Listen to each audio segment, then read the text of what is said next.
Die singles, je had keuze uit 2. Welke is het geworden?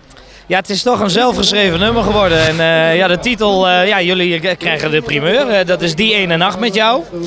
En ik heb toevallig net 2 dagen terug de orkestbanden ontvangen. Dus ik denk dat we hem vandaag ook voor de eerste keer gaan doen.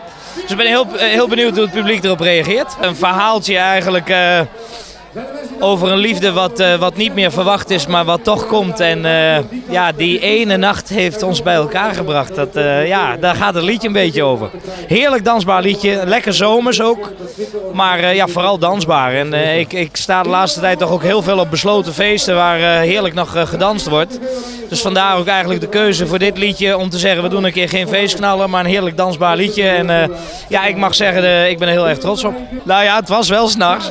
We hadden elkaar al heel vaak gezien in de kroeg. En het leuke is, zij heeft mij naar huis gebracht in de stromende regen in plaats van andersom. Ja, en toen sloeg de vonk echt over. Dus toen zei ik gewoon een kusje erbij. Ja. Ben jij een romanticus?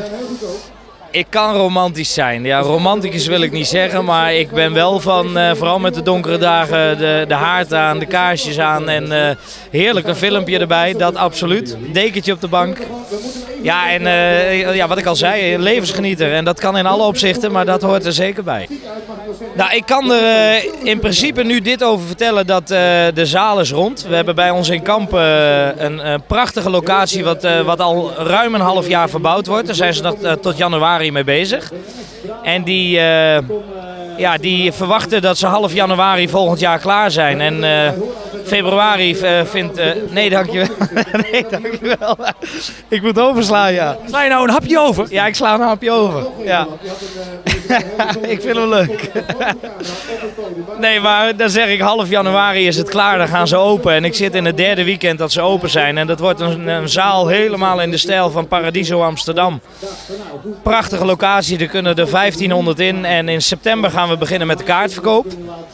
En ja, we hopen op een volle bak natuurlijk. En voor de rest, ik ga werken met een fantastische liveband, Papa Di Grazzi. Dat mag ik ook alvast verklappen.